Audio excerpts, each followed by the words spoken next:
Hello everybody and welcome to a brand new Elder Scrolls Online guide video with me, Sherman. Today guys, we're going to be talking about the role of a tank and how you can play a tank. So, this is a basic guide. And I want you to understand this is for PvE tanking, not PvP PvE. So, how does a tank work in PvE? Well, it's really quite simple. A tank's job is to prevent their allies from being attacked and to absorb damage. That's it. And there's a lot of different ways that tanks can do this. They can absorb damage by having a high resistance, blocking attacks, using a damage shield, and having a good health pool to back it up. But the main things that a tank needs to focus on is their health and their resistances. So the easiest way you can reach high resistance is heavy armor. And that's to start. Once you get up in the higher levels and you've experienced a lot of the game, you can switch to other armor types if you want to, but heavy armor is going to be the easiest one to start with because it's going to give you really high resistances and it's going to give you an increase in health really easily. So, heavy armor, easy way to go.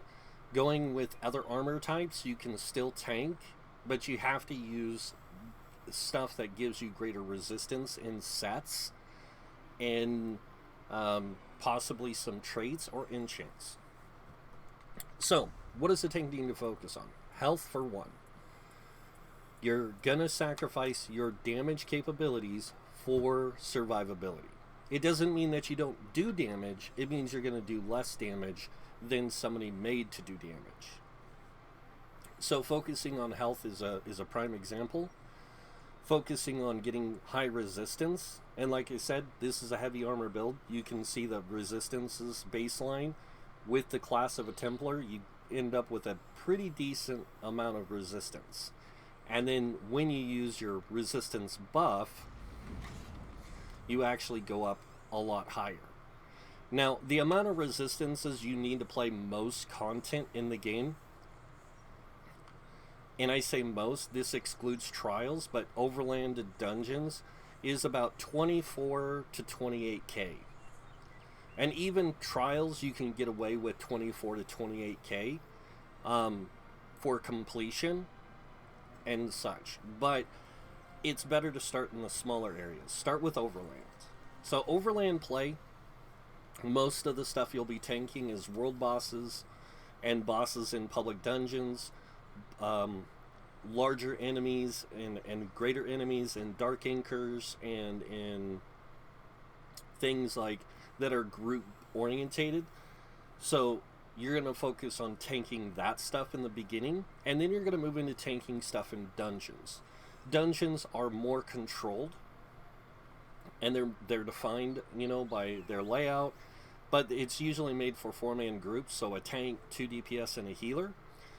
And your job is to taunt the priority targets and to keep the other enemies off your allies by taunting them again, and then surviving the amount of damage you're going to take.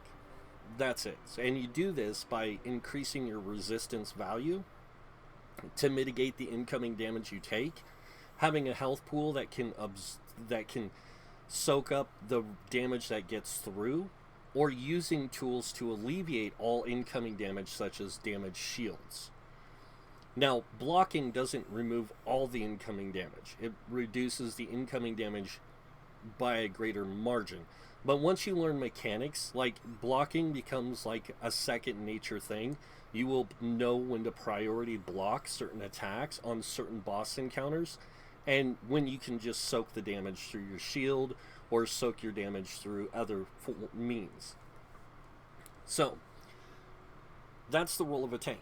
It's really just building a character that soaks a lot of damage and doesn't do necessarily a ton of damage, but can still do damage with certain abilities.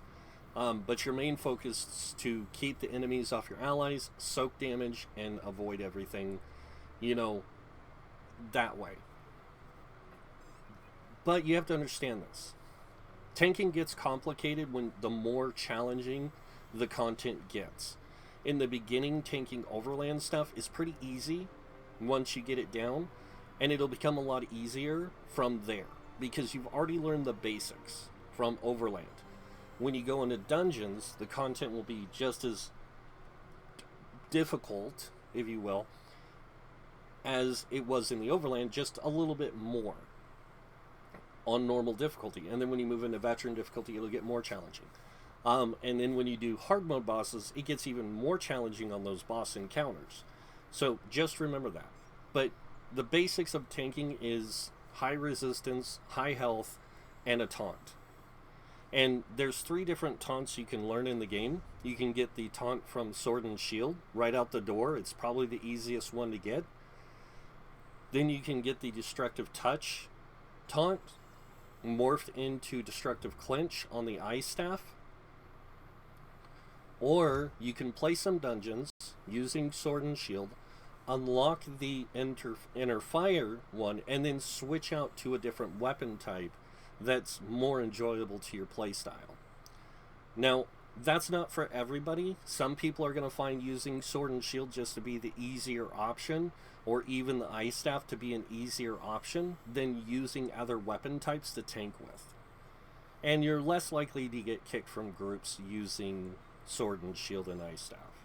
But it doesn't mean that you can't do it. You can tank with any weapon in the game, including a bow. But I will advise you on this. If you're going to tank with a bow, understand this. You cannot kite it. You have to stay stable. And that's where the problem lies with bow. It's a better effective weapon at ranged than it is up close. But with any other weapon, you can tank from any area. Up close, ranged, it doesn't matter. So that's something you also need to understand. So remember, tanking, resistance, health, taunt. That's pretty much what you need.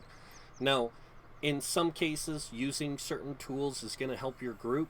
Things like Sanguine Altar, things like Bone Surge, or even Energy Orb can help your group. Or if you're playing a Templar, something like Blazing Spear, or something like Repentance, where you can heal your group every time an enemy dies. You can pop it, and it'll heal the people around you.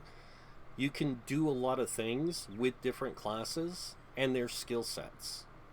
And yes, any class can tank, any class can heal, and any class can DPS. But when it comes to tanking, it really comes down to that play style.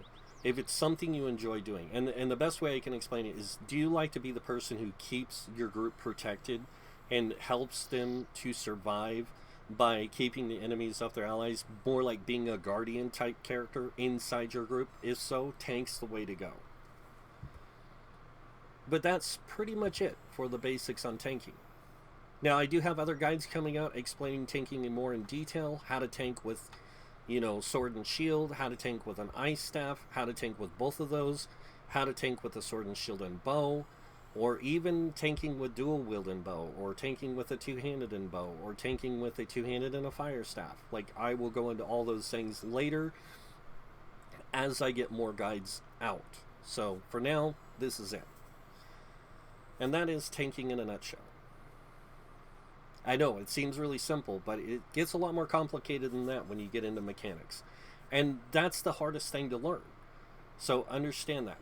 Being a tank might be easy, but learning the mechanics and understanding those mechanics are the hardest part of being a tank.